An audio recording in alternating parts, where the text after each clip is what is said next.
بسم اللہ الرحمن الرحیم۔ سامعین کرام، آپ سن رہے ہیں اردو ناول کالی قبر کی جلد نمبر 2، جس کے مصنف ہیں ایم اے راحت، اور یہ اس سلسلے کی قسط نمبر 48 اور آخری قسط ہے۔ اس کے بعد یہ ناول ختم ہو جائے گا۔ مجھے پوری امید ہے کہ آپ کو میری یہ کاوش پسند آئی ہوگی۔ اگر آپ نے میرے چینل کو ابھی تک سبسکرائب نہیں کیا تو ابھی میرے چینل کو سبسکرائب کر کے بیل آئیکن پر بھی کلک کر دیں تاکہ آنے والی نئی کہانی کی اطلاع بر وقت آپ تک پہنچ سکے۔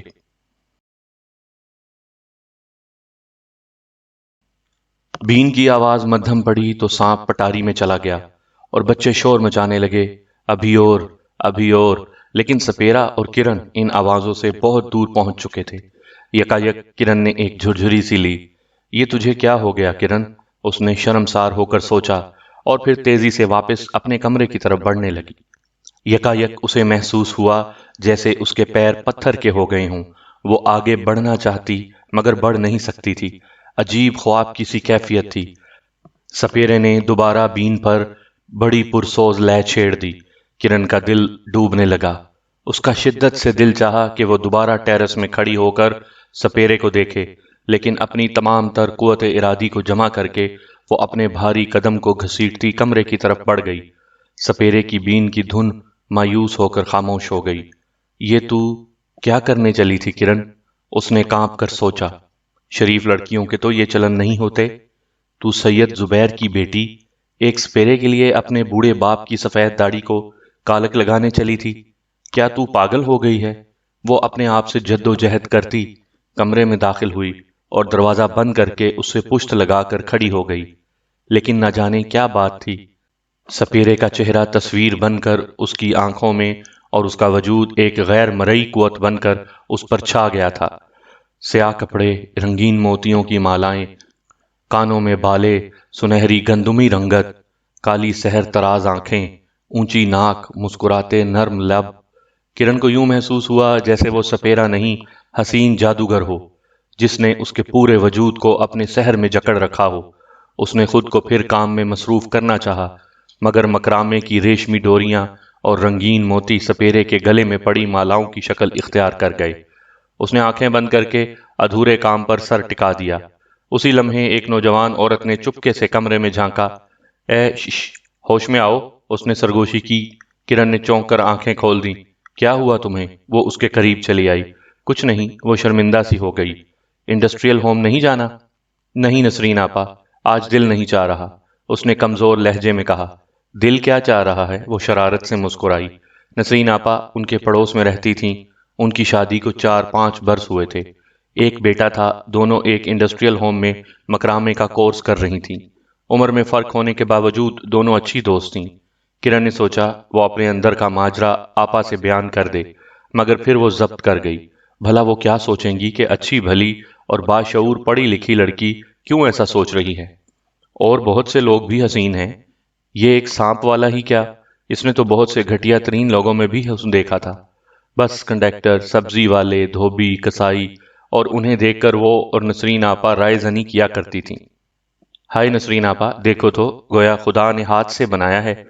اگر میلی شلوار قمیض اتار کر ڈھنگ کے کپڑے پہن لے تو کرن دل و جان سے 3 بار ہاں کہہ دے۔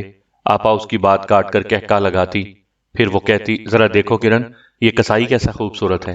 اگر اس کے ہاتھ میں چھرا اور گوشت نہ ہوتا تو آپ ناصر بھائی سے فوراً طلاق لے لیتی، کرن چھیڑتی۔ یوں دونوں اکثر آپس میں ہنسی مذاق کیا کرتی تھی، مگر آج اس کی حالت کیسی تھی آپا کو معلوم ہوتا تو سر پیٹ لیتی۔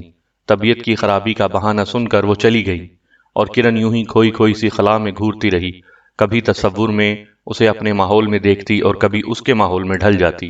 سارا دن اس کی یہی کیفیت رہی۔ اس نے بارہا خود کو سمجھایا کہ یہ بڑی فضول سی بات ہے، بھلا ایک نظر میں کبھی کسی سے یوں زندگی وابستہ کی جا سکتی ہے؟ پھر وہ خانہ بدوش سپیرا گلی گلی پھر کر سانپ کا تماشا دکھانے والا بنجارا، اور وہ سید زبیر کے شریف اور باعزت گھرانے کی بیٹی، بھلا ان کا آپس میں کیا میل؟ آخر وہ ایسا کیوں سوچ رہی ہے؟ ناممکن، اس نے سر جھٹک کر خود کو سمجھایا، پھر بڑے خشوع و خضوع سے نماز پڑھی اور مطمئن ہو کر سو گئی۔ صبح معمول کے مطابق اٹھی۔ گھر کی صفائی اس کے ذمہ تھی، باقی کام اس کی ماں کیا کرتی تھی۔ جھاڑن ہاتھ میں لیے وہ کمرے میں گرد جھاڑتی پھر رہی تھی کہ یکا یک ٹھٹک کر رک گئی۔ وہی بین کی آواز فضا میں پھیل رہی تھی۔ اس کا دل بے قابو ہونے لگا، لیکن اس سے پہلے کہ وہ دوڑ کر بالکنی میں جائے، اس نے دروازے کی چوکھٹ پکڑ کر خود کو سنبھال لیا اور خود اعتمادی سے کام لے کر خود کو باہر جانے سے روک لیا۔ اس کے چھوٹے بہن بھائی باہر کی طرف لپکے۔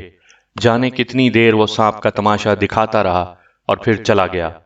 اب وہ ہر روز وہاں آنے لگا اور ہر روز کرن کے اندر ایک عجیب سا خوف سرسرانے لگتا، لیکن پھر کبھی اس نے حسین سپیرے کا سامنا نہ کیا۔ وہ سوچتی وہ ہر روز کیوں آنے لگا ہے؟ کیا اس کی نگاہ بھی سپیرے پر اثر کر گئی ہے؟ اس نے اپنے آپ سے پوچھا، پھر ہنس دی۔ ارے کرن بی بی، تجھ میں ایسی کیا خاص بات ہے؟ اس کے ڈیرے کی لڑکیاں کیا کم حسین ہوتی ہوں گی؟ لیکن پھر ایک عجیب سے خوف نے اس کے وجود کو اپنی لپیٹ میں لیے رکھا۔ ایک رات اس نے خواب میں دیکھا کہ جیسے کوئی سانپ اس کے بدن پر رینگ رہا ہو۔ وہ دہشت زدہ ہو گئی۔ آنکھ کھلی تو دل شدت سے دھڑک رہا تھا۔ سانپ کا وجود محض ایک خواب نکلا۔ پھر یہ خواب اس نے کئی بار دیکھا۔ رات کو وہ بے حد خوف زدہ رہتی، لیکن دن کے وقت اپنے اس خوف پر خود ہی شرمندہ ہوتی۔ وہ سمجھتی تھی کہ سپیرے کا خیال اسے لاشعوری طور پر یہ خواب دکھاتا ہے۔ پھر انہی دنوں میں اس کی پھپھی کے بیٹے شہزاد سے اس کے رشتے کی بات چل نکلی۔ شہزاد 4 سال پہلے پاکستان سے ڈنمارک گیا تھا۔ اس وقت کسی کو اس رشتے کا وہم و گمان بھی نہ تھا، مگر اب والدین آپس میں رشتے طے کرنا چاہ رہے تھے۔ وہ برسات کے دن تھے جس روز اس کی منگنی تھی۔ آپا نے چھیڑ چھیڑ کر کرن کا ناک میں دم کر رکھا تھا۔ کرن کچھ کھوئی کھوئی سی تھی۔ جب وہ شہزاد کو ہنستی مسکراتی صورت کو ذہن میں لانے کی کوشش کرتی، ایک دھن سی چھا جاتی۔ وہ ابھی ڈنمارک میں ہی تھا۔ منگنی کی رسم صرف رشتے طے ہونے کا اعلان تھی۔ شادی کا پروگرام اس کی واپسی پر رکھا گیا تھا۔ اس کی پھپھی اس کے لیے سرخ بنارسی ساڑی لائی تھیں۔ لڑکیوں نے اسے بالکل دلہن کی طرح سجایا سنوارا تھا۔ جس کمرے میں کرن تھی وہ لڑکیوں سے بھرا پڑا تھا۔ پھر بھی جانے کس طرح وہ تیز زہریلا سانپ کرن کے اوپر چڑھ گیا، اسے معلوم نہ ہوا، اور وہ اس کی ریشمی ساڑی میں سر سراتا ہوا اس کی گردن میں آ گیا۔ بس وہ ایک تیز چیخ تھی کرن کی، جس پر گھبرا کر لڑکیوں نے دیکھا وہ پتلا سا زہریلا سانپ اس کی گردن پر ڈس کر تیزی سے بیڈ کے نیچے غائب ہو گیا تھا۔ چیخ کے ساتھ ہی کرن کی حالت غیر ہونے لگی تھی۔ لڑکیوں کی وحشتناک چیخوں سے سارا گھر اکٹھا ہو گیا۔ کرن بے ہوش ہو چکی تھی۔ کسی کی سمجھ میں کچھ نہیں آ رہا تھا۔ آپا کا شوہر جو بڑا کاروباری آدمی تھا کسی سے کچھ نہ بولا، فوراً اپنا بائک سٹارٹ کیا اور چلا گیا۔ لوگوں کا خیال تھا وہ ڈاکٹر کو لینے گیا ہے، لیکن کچھ دیر بعد وہ آیا تو اس کے ساتھ 2 سپیرے تھے۔ معلوم ہوا اپنے علاقے میں کہیں اس نے سپیروں کا ڈیرا دیکھا تھا، اس لیے جا کر انہیں صورتحال سے آگاہ کیا۔ یہ بات سن کر فوراً چلنے کو تیار ہو گئے۔ بوڑھے سپیرے نے پانی گرم کرنے کو کہا اور ٹھنڈے پانی کا ایک گلاس منگوایا، اور نوجوان سپیرے نے آگے بڑھ کر زخم کا معائنہ کیا۔ گرم پانی آیا تو اس نے احتیاط سے زخم دھویا، پھر ساتھ لائے ہوئے تیز دھار آلے سے زخم پر چیرا دیا اور منہ رکھ کر زہر چوسنا شروع کر دیا۔ پھر اس نے سارا زہر چوس کر فرش پر تھوک دیا۔ باپ نے پانی کا گلاس اس کی طرف بڑھایا اور نوجوان سپیرے نے پانی لے کر اچھی طرح منہ صاف کیا اور پانی باہر پھینک دیا۔ کئی بار یہ عمل دہرا کر دونوں واپس جانے کو تیار ہو گئے۔ اس اثنا میں سانپ کو تلاش کیا گیا، لیکن کامیابی نہ ہوئی۔ سب کا خیال تھا کہ برسات کے باعث کہیں زمین سے باہر نکل آیا تھا۔ کچھ دیر کرن یوں ہی ساکت لیٹی رہی، پھر آہستہ آہستہ اس کی کانپتی پلکیں کھل گئیں۔ نوجوان سپیرا اسے دارفتگی سے دیکھ رہا تھا۔ کرن نے دل پر ہاتھ رکھا اور پھر بے ہوش ہو گئی۔ اس کے ماں باپ، جن کے چہرے بیٹی کی موت کے خوف نے زرد کر دیے تھے، ایک لمحے کو چمک کر پھر بجھ گئے۔ پھوپھی اور ماں تڑپ کر رو دیں۔ آپ گھبرائیں نہیں، نوجوان سپیرے نے مسکرا کر کہا، یہ بالکل ٹھیک ٹھاک ہے، اسے ہوش میں لاؤ۔ پھر واقعی آپا نے پانی کے چھینٹے اس کے منہ پر مارے تو وہ جلدی ہی ہوش میں آ گئی۔ باپ نے احسان مند نظروں سے سپیرے کو دیکھا، پھر آہستہ سے بولے، بیٹے تم نے ہم پر بہت بڑا احسان کیا ہے، بتاؤ ہم تمہاری کیا خدمت کر سکتے ہیں؟ کچھ نہیں بابا، وہ عجیب سی نگاہوں سے کرن کو دیکھتا رہا۔ اس کا کوئی صلہ نہیں، بس آپ مجھے یاد رکھنا۔ ہاں بیٹا، ضرور یاد رکھیں گے، کیسے نہیں رکھیں گے؟ سید زبیر نے محبت سے کہا۔ ہمیں بتاؤ کیا نام ہے تمہارا، کہاں رہتے ہو؟ آپ لوگ بیٹھیں بابا، ناصر بھائی نے بوڑھے سپیرے کو کرسی پر بٹھایا، لیکن نوجوان سپیرا کرن کے بستر کے قریب کھڑا رہا۔ میرا نام جانا ہے۔ اس نے ایک نظر کرن کو دیکھا، اور ہم کسی ایک جگہ نہیں رہتے، کبھی کہیں کبھی کہیں۔ زبیر نے بہت اصرار کے ساتھ کچھ نوٹ اسے دینے چاہے لیکن دونوں باپ بیٹے نے انکار کر دیا اور خالی ہاتھ واپس چلے گئے۔ منگنی کی رسم جیسے تیسے ادا ہو گئی، مگر ایک دہشت تھی جو سب کے دلوں پر چھا گئی تھی۔ ہاتھ میں شیراز کے نام کی خوبصورت انگوٹھی پہن کر کرن میں کوئی تبدیلی نہیں آئی تھی، بلکہ وہ پہلے سے کچھ زیادہ ہی خاموش ہو گئی تھی۔ منگنی کی رات ساری لڑکیاں تھکی تھکائی وقت سے کچھ پہلے ہی سو گئیں، مگر کرن نے ساری رات آنکھوں میں کاٹ دی۔ رات کے آخری پہر جب نیند کا غلبہ ہوا تو اس نے دیکھا دور تک ایک نیلا گہرا سمندر ہے، اور وہی سپیرا پانی کی سطح پر اپنے مخصوص کالے لباس میں کھڑا ہے، اور وہ خود گیلی ریت پر اس کی طرف دوڑتی چلی جا رہی ہے۔ جانا ادھر آؤ، جانا قریب آؤ، وہ پکار رہی تھی، مگر وہ لمحہ لمحہ اس سے دور ہوتا جا رہا ہے۔ پھر یکا یک ایک اونچی لہر ان دونوں کو نزدیک لے آئی، بہت نزدیک۔ اب وہ جانا کے مضبوط جسم اور آہنی بازوؤں کے حصار میں تھی۔ اس کے کالے کپڑوں سے ایک عجیب سی بو آ رہی تھی جو کرن کو ناگوار محسوس نہیں ہو رہی تھی، اور پھر اس کی نیند ٹوٹ گئی۔ جاگ جانے کے باوجود عجیب بات تھی، یہ احساس بڑا حیران کن تھا۔ اس نے آنکھیں کھولی، وہ اپنے کمرے میں ہی تھی، لیکن جانا بھی وہاں موجود تھا۔ اپنے گرد آتے بازوؤں کو دیکھ کر کرن نے زور سے چیخ ماری۔ جانا بجلی کی سی تیزی کے ساتھ اس کے بیڈ کے نیچے گم ہو گیا۔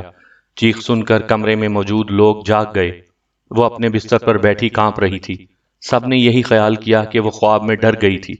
اگلی رات کسی انجانے خوف کی وجہ سے اس نے لمحہ بھر کے لیے بھی آنکھ نہ جھپکائی، بس جانا کا خیال تھا جو دل، ذہن، روح میں کروٹیں لے رہا تھا۔ اور جب آدھی رات گزر گئی تو یکا یک اس نے کھڑکی سے اسے اترتے دیکھا۔ اس کا دل ساکت رہ گیا۔ جانا دبے پاؤں چلتا اس کے بستر پر بیٹھ گیا۔ یہاں کیوں آئے ہو جانا؟ کرن نے سرگوشی میں احتجاج کیا۔ میں تجھے چھوڑ کر نہیں جا سکتا، جانا نے بھاری آواز میں کہا۔ تو ابھی میرے ساتھ چل کرن۔ نہیں، یہ نہیں ہو سکتا، یہ کبھی نہیں ہو سکتا، اس نے کہا۔ میں تجھے چھوڑ کر کہیں نہیں جاؤں گا کرن، میں ہمیشہ تیرے آس پاس تیرے نزدیک رہوں گا، یاد رکھنا، تو میری ہے، صرف میری۔ سونو، محسن کی آواز نے اسے چونکا دیا۔ وہ کھوئی کھوئی نگاہوں سے محسن کو دیکھنے لگی، پھر بے اختیار بولی، سچ؟ کیا سچ؟ کس خیال میں کھوئی ہوئی تھی؟ کون ہوں میں؟ کیا کرن؟ سونو ہوش میں آؤ۔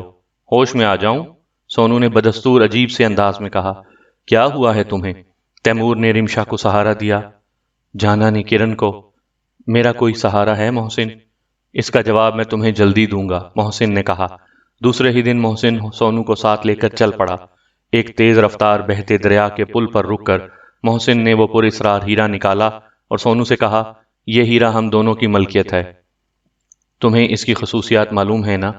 یہ سوال کیوں کر رہے ہو محسن؟ سونو نے کہا۔ اس کی پہلی خوبی، یہ انسانوں کے ذہن کھول دیتا ہے، اور ہم اس کے بارے میں جاننا چاہتے ہیں۔ کیا اس کی دوسری خوبی پر تم نے غور نہیں کیا تھا سونو؟ وہ کیا؟ اس نے ہمیں خود میں الجھا کر جرم کی دنیا سے دور کر دیا۔ سونو، ہم اس کی کہانیوں میں ایسے گم ہوئے کہ ہم نے اس دوران کچھ نہیں کیا، گویا ہم جرم سے بچے۔ ارے ہاں، واقعی ایسا تو ہوا ہے۔ اس نے ہماری اصلاح تو کر دی، البتہ ہمیں عمل کی دنیا سے دور کر دیا۔ یہ دیکھو سونو، میں کیا کر رہا ہوں۔ یہ کہہ کر اچانک محسن نے وہ ہیرا دریا میں اچھال دیا۔ سونو کے حلق سے ایک آواز سی نکلی، لیکن اس نے کچھ نہ کہا۔ کیا میں نے غلط کیا سونو؟ نہیں، سونو تھکے تھکے لہجے میں بولی۔ میں تمہیں بتاتا ہوں، آؤ، میں تیمور ہوں۔ اب میں تمہیں اس دنیا میں سہارا دوں گا۔ ہم دنیا کو بتائیں گے، میں تم سے شادی کروں گا، ہمارے بچے پیدا ہوں گے، ہم اس معاشرے میں دنیا میں ایک بہتر مقام بنائیں گے۔ آؤ سونو۔ محسن نے اس کا ہاتھ پکڑا اور سونو اس کے ساتھ آگے بڑھ گئی۔ اسے اپنا وجود بہت ہلکا محسوس ہو رہا تھا۔ سامعین کرام، آپ سن رہے تھے اردو ناول کالی قبر کی جلد نمبر 2، اور یہ اس سلسلے کی آخری قسط تھی۔ مجھے پوری امید ہے آپ کو میری یہ کاوش پسند آئی ہوگی۔ اگر آپ نے ابھی تک میرا چینل سبسکرائب نہیں کیا تو ابھی میرے چینل کہانی گھر کو سبسکرائب کر کے بیل آئیکن پر بھی کلک کر دیں تاکہ آنے والی نئی کہانی کی اطلاع بر وقت آپ تک پہنچ سکے۔